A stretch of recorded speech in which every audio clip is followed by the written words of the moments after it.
Hello guys, we're 3's. Today we're having a look at exclusive information about the new Halloween update coming for Killing Floor 3. As you know, on the roadmap we have a mid-season patch, and then after that we have Halloween horrors. They've only showed one screenshot so far, which was this one. But yeah, we finally got a Office Hours podcast where we actually get a look at some of the Zed reskins, the map, the traps. There's a lot of information, so without further ado, let's just get into it. So this is the first image they actually showed off from the map. They got like a floating barrel at the bottom. Everything seems to be like floating. It's got quite a mythical green theme to it. It's based in a haunted hotel. There's even a Toy Master reference if you look at the very top with the doll face, which so far the only Toy Master reference we got was that weapon charm, but I'm glad they've gone back to this Toy Master mod and actually brought it into the Halloween update. And in this screenshot we saw previously, there's a path leading to some bright orb, and next to it is like this green gas floating around the side. There's also like some Poseidon statues and some vases.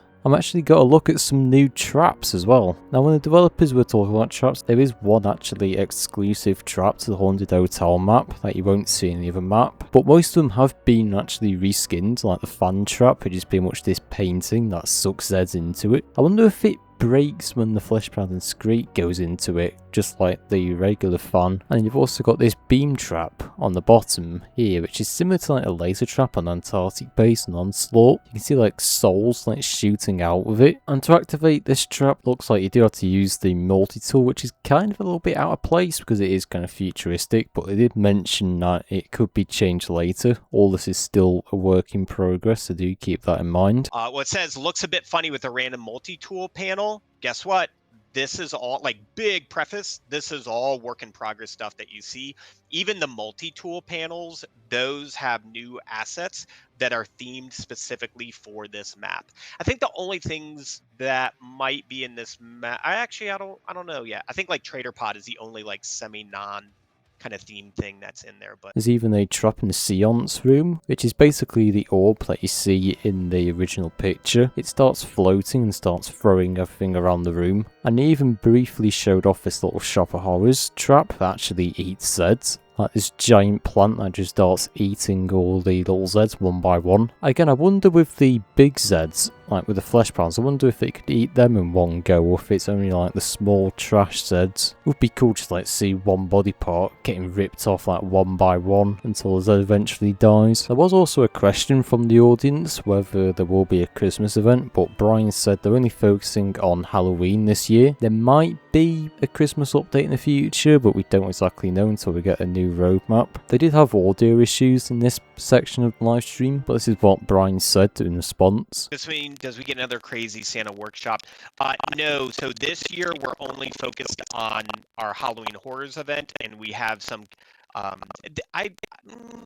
much the beans to spill?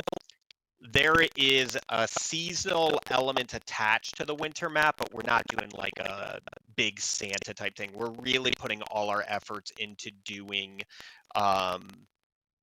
Halloween seasonal completely right, because once again, like our team is still working on these. Our character art team will spend a majority of the year literally leading up to this event just to reskin those things. And now somebody did ask the question whether the Zed skins will be available all year round or whether it will just be like exclusive to Halloween itself. They said they're not exactly sure just yet, but an idea they are exploring is that the Halloween skins will always be applied on the Halloween exclusive maps, no matter the time of year. But again, we don't know if there's going to be like a toggle for anything outside of it. Will they be timed or gone after the event? We would love to know what you guys think. We have some thoughts and plans. We're still kind of working on them, just to be always transparent with you guys. There is the idea that no matter what time of year it is when you come to Haunted Hotel, that the Halloween Zeds will always be in that space. So that's one of the things we're kind of currently looking at. Someone has the idea for Halloween mutation. That's pretty interesting. If you ask me, I don't actually mind having a toggle for it, or like a mutation where you just have Halloween Zeds. And if you're in like multiplayer, then maybe the host could set it, like when they set up the game. If we ever do get like server browsers or stuff like that in the future. But yeah, starting off with the Gorefast, he looks like the mummy. Got kind of like an Egyptian theme going on. Kind of looks like he has a sickle like on his arm, like the Russian knife. You know, in Black Ops 1 Ascension, when you buy the sickle off the wall. Kind of reminds me of that. It's got like a bend in it, whereas I know the Gorefast's regular blade arm is like straight. And then you got the bloat, you know, it's actually gone completely green. Looks like he's just been covered in acid. It looks like his weak spots are more visible. They're bright yellow now, so you can obviously see them a lot better. And that mixed with his green skin will also make it stand out a lot more. And it's an inspiration from Annihilation and Swamp Thing. And then we actually have the Husk, who is the knight from Killing Floor 2 in the Halloween update. He does look a lot more fiery and more visible, unlike the regular Husk in Killing Floor 3. I do find the default Husk in Killing Floor 3 a bit hard to see, like with the darker maps. He does fly around a lot and it can be quite difficult to see, but I feel like with this reskin for the Husk, they're trying to make him a bit more visible. I do like how he looks a bit more fiery, like inside his body, like Killing Floor 2's Husk. And also, it looks like he has an incendiary crossbow on his arm, rather than his Husk cannon. And he actually has feet this time, unlike the Killing Floor 3 Husk, who has like those little metal parts on the bottom of his legs, like not feet, but not like landing pads for when he's flying around everywhere and has to land. And the Stalker is the invisible woman, or invisible man rather, wrapped in band-aids. She has leather gloves as well that tears apart to reveal her blades. Her skin is still invisible, you can still see her with like all of her cosmetics on her. And now the Scrake is probably my favourite one of all. I'd say this is definitely my favourite. It gives off that Leatherface kind of feeling, like Jason Voorhees. He actually looks like a Killing Floor mod Scrake. He would honestly fit like the gritty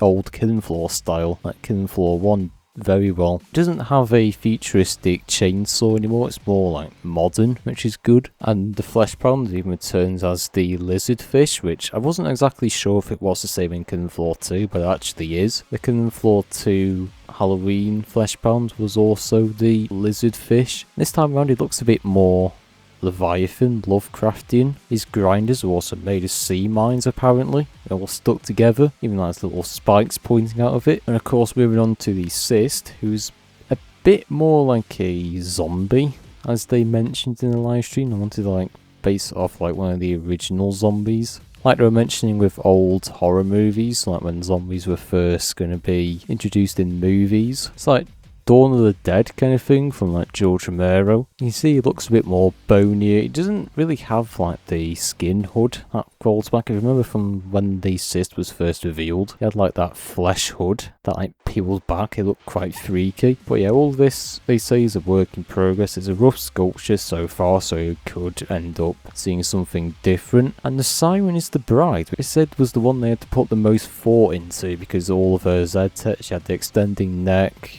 her face opened up, so they had to basically reskin the Siren to fit the Halloween theme but also still have gameplay elements. I think they did a pretty good job. Her face actually opens up. When you see her face close, you can still see like the cutout of where it opens. You can see a more detailed look of her neck as well on the right with her spine. And they also mentioned the clot is actually the first seasonal Z they developed.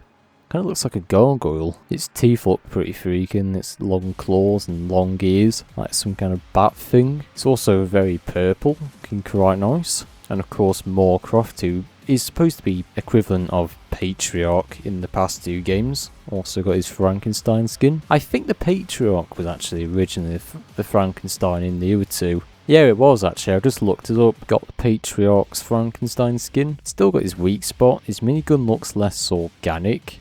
So as you know with Moorcroft, it's more like a flesh minigun rather than an arm mounted one. It looks a bit more like science tech, fictional kind of thing. But yeah, they didn't really mention any other bosses getting reskins, as of what I know anyway. I know they did say in their actual live stream not all bosses were going to get like Halloween reskins. So far it might just be that Moorcroft only gets one, who knows. But yeah, they even showcased a little video of the Zeds in Action, even some background music they featured in the video, which could actually make it into the game. And they did say later that there was actually new music by Rocky Gray. You can even see Crawl as well, which are like the plants from Killing Floor 2's Halloween event, but we haven't got any concept out of that. So again, it could be that some of the other bosses like Impaler could come later. better. There's even like a blood fountain in the main lobby from what I can see in the gameplay, looking quite cool. The map theme overall looks really cool. If you really look closely at it, you can see like souls floating up in the background and the elevators, and this part remind me of like The Shining when the blood rushed out of them. I think we have a video here. Yeah, let us know if this breaks audio or anything like that for us. Oops. But oh, the beats, Mason. Office hours. Office Blame hours. office hours. So, once again, want to reiterate, very, very, very, very much a work in progress. Part of the development process is getting these things built in a way that we can get them in-game and continue to work on them, right? So we'll do a rough model, we'll do rough textures. So these guys are still being textured, their materials are still being worked on.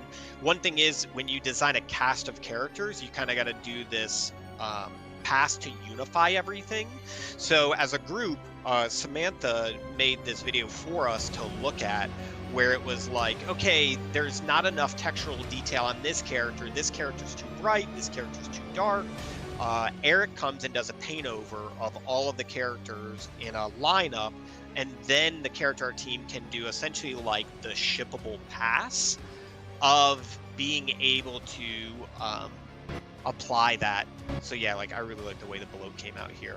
Sick. I think he had a little bit of notes, but not a ton. But especially in that greenhouse room, he looks fantastic. Yeah.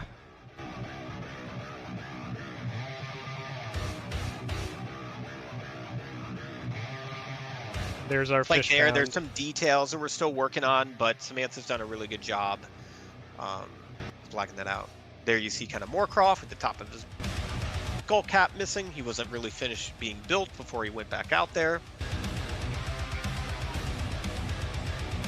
And then you guys are even getting a little bit of a glimpse of the map space as well that Misty, our environment lead, her team, and then Chris and Corey, the level design guys, they've put a ton of love into that space. But yeah, aside from the actual map itself, the hub has even been rethemed. Kind of reminds me of Monster Ball actually, with the colours. It looks pretty cool. Now speaking of the hub area in Killing Floor 3, I think we also need more mini games. I've mentioned this like 100 times before, but there's just nothing really to do apart from the shooting range. Like Deep Rock, for example, is like a arcade machine. You can do like dancing, drinking, but it just doesn't really have any of that. Speaking of Halloween as well, we've also got Commando Chicken, who actually returns from Killing Floor 1. You can notice he has a armor vest with ammo and like a belt over his shoulder, and even on the Kevlar vest it's got a little message that says flock and load. Apparently there's even different colour options for the skin as well, and you can even mix and match the cosmetics with the previous ones. So if you want Mr. Foster's original mask, his gas mask, you can do so along with the chicken body, or you can do it the other way around, where you can wear Mr. Foster's suit with a chicken head, so it's not all like just one body cosmetic. And just the cherry on top, there's also a Chickenator variant from Killing Floor 1 returning.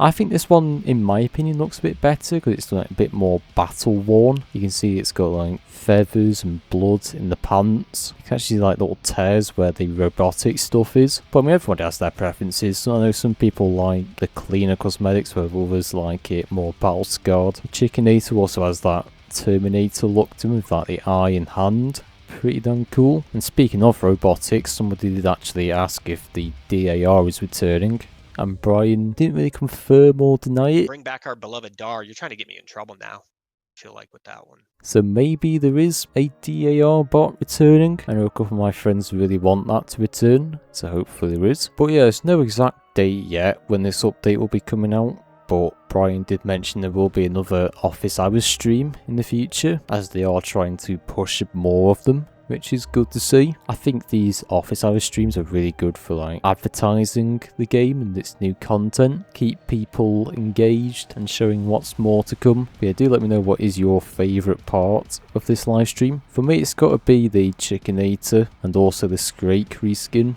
and the Husk. I think those look really good. I was also quite surprised by the hub area getting a redo. Hopefully we do get more stuff for that, because it is kind of bare bones at the moment. But yeah, again, do let me know what you think down below. Don't forget to like, subscribe for the latest Killing Floor stuff. And yeah, I'll see you all next time.